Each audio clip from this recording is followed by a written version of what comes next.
Hi everyone.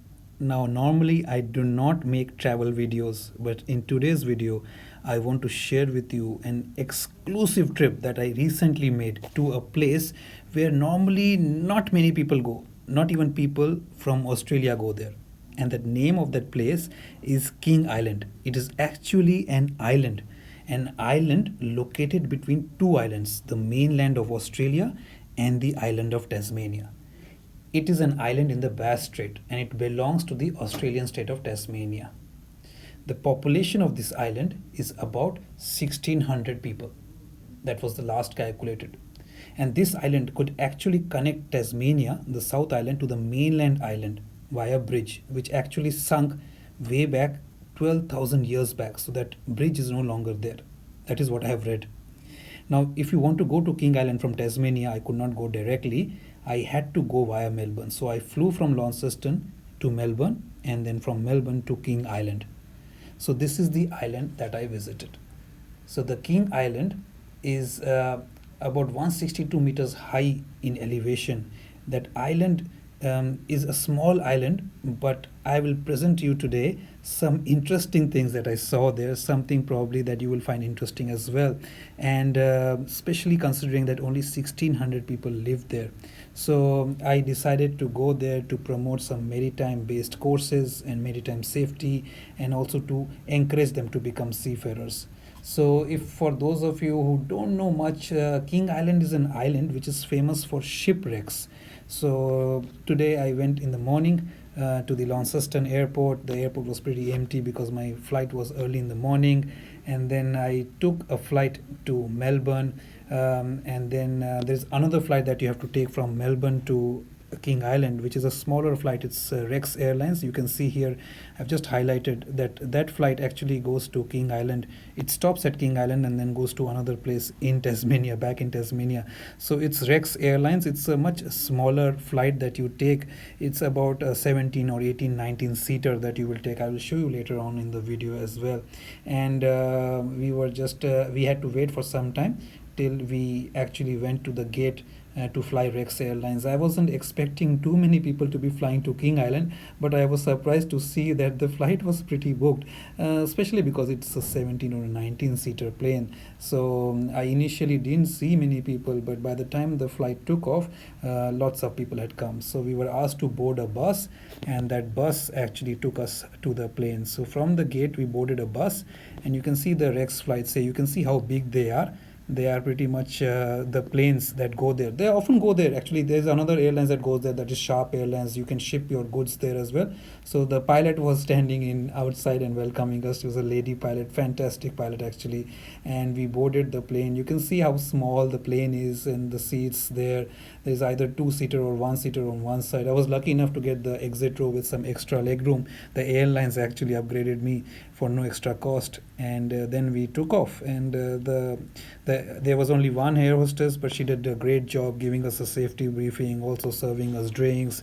The weather was quite windy actually, and I was scared that a plane of this size would be moving a lot, but it actually was a pretty smooth ride. It was fantastic, and before you know it, within 30-35 minutes, you can already see the island. You can see the outskirts of the island already. You can see how we were approaching the island. This is the King Island outskirts, and maybe I was distracted with my music or Netflix that I was watching, but the island came sooner than we thought.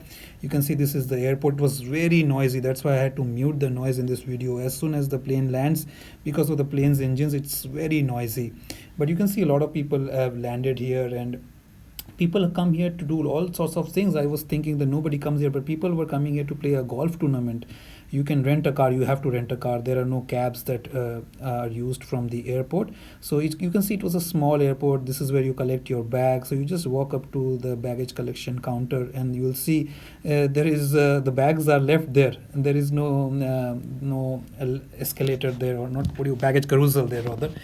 And when you come outside the airport, you don't see much either. So people just bring their cars, they park their cars and take the planes, and then they come back and take their cars from here as well.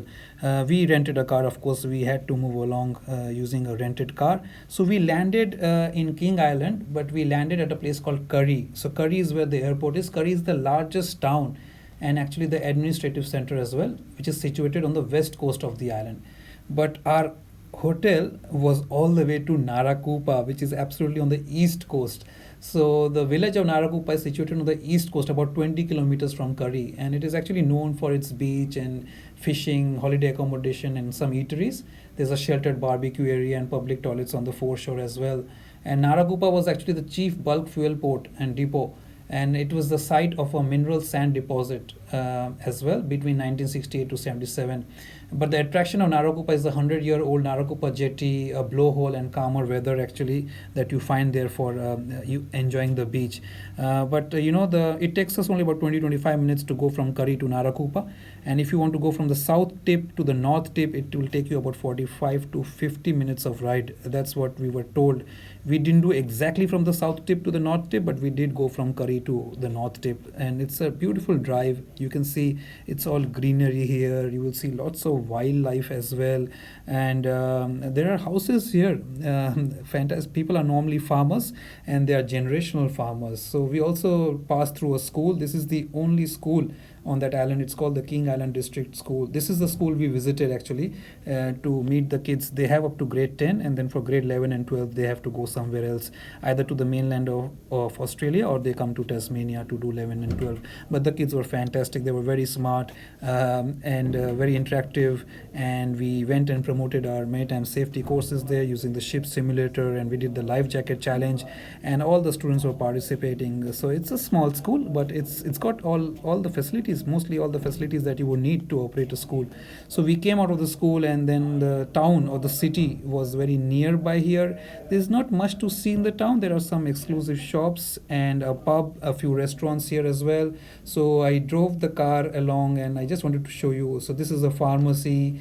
This is pretty much what the town looks like. That's the pub that you see in front of you, the yellow building. There's a church, and there are some other shops as well. There's a bakery shop where you can get some famous bakeries, pies rather, crayfish pies. This place is also very famous for crayfish actually.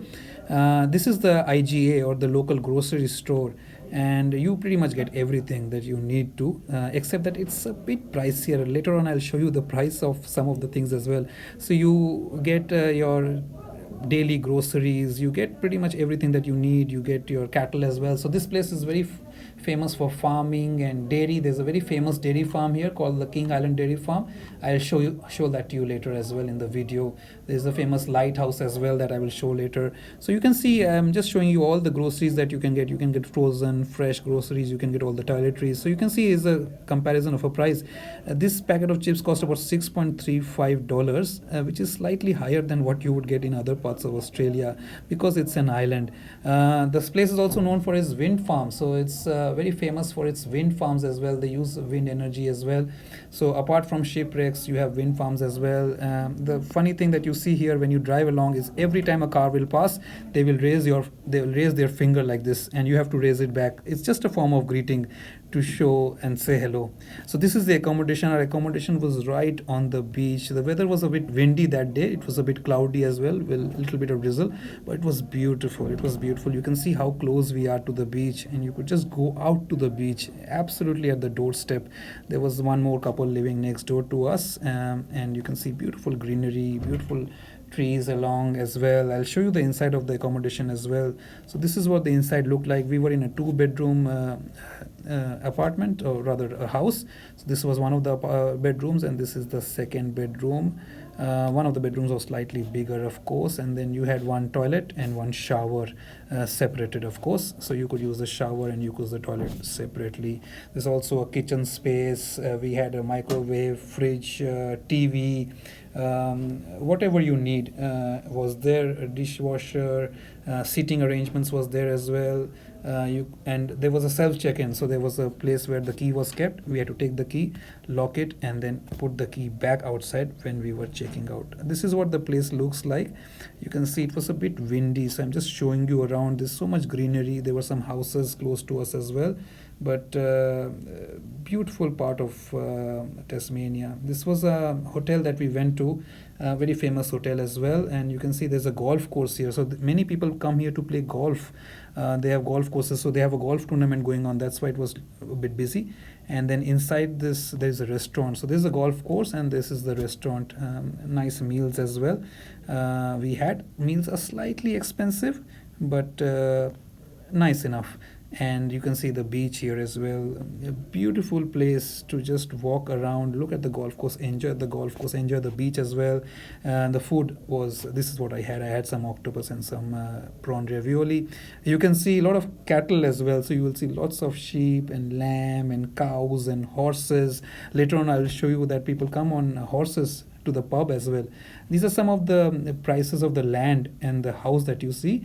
Again, these are examples. It comes down to what kind of house you buy, but it's a very average price. This is the King Island Dairy Cheese store that we went to, very famous. They supply cheese to all over Australia and even export it outside as well. We had a great time here. So when we came here, we saw that it's in a secluded location, but lots of people were coming here just to try their cheese, and they do a great job in letting you taste the cheese. So I will show you a taster plate that they made for us specially. So when you go in there, you can see all kinds of cheese here. There are many kinds of cheese.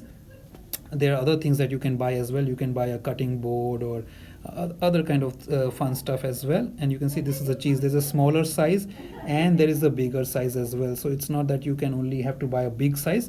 So you can buy a smaller size or a bigger size version. So they have blue cheese, you have cream cheese, camembert, all kinds of cheese. So if you're a cheese lover, so you see this is how they serve you the serving plate. They give you 6 types of cheese and with some wafers that you can try them with. So I liked 3 of the cheeses and I bought that for my wife. So and you can try that cheese. This is the lighthouse I was talking about. It's a very famous lighthouse. So this lighthouse was built way back in the 1860s. It's called the Cape Wickham Lighthouse, and apparently this is the Australia's tallest lighthouse. So it is at 48 meters and granite tower, and it was first listed in 1861 and officially opened to the community in 2011, and not too far back, when it was the 150th anniversary of the light. The island was named after Philip Gidley King, who was the governor of New South Wales. That's why it's called the King Island. And at that point of time, this island was part of New South Wales, like Sydney's New South Wales. So island was part of New South Wales. So all that history is written here. So that is why this lighthouse is quite famous as well. And this lighthouse, of course, used to be used to guide the ships, and that's why a lot of people come here. You can also tour the the lighthouse, but on specific days during specific hours only. That was one of the things I found on King Island. All the touristy stuff like museums and lighthouses or anything that you want to visit, they're open only on specific days during specific hours. So if you are unlucky like me, who visited the island on those 2 3 days during which not much was open, and I also had to work, unfortunately, but you can still enjoy the lovely beautiful weather. The next day was beautiful. You can see it was all sunny and calm. The sea was calm. You can see this is the pub we went to the next night, and there are a couple of people who actually came on horses. They rode the horses. So a lot of the tourists were very fascinated to see these horses, and they took photos with these horses. The horses were very calm. This is the King Island pub. The food was fantastic here as well. At night, if you are driving around, you have to be very careful. See, you can see wildlife here. These are all wallabies and wombats and kangaroos that you can see. So I had to drive very slowly so that I don't run them over. So they get attracted to the light when they see the light. And that was pretty much the trip. So this is me going back. There were a lot of golfers here going back with us as well, way back to Melbourne. We had to again fly back via Melbourne. We sent some of our stuff on freight on a different airlines, and then we flew back to Melbourne. So this is the Melbourne coast that you see, big land of Australia. Love the trip. Hope you can visit someday too.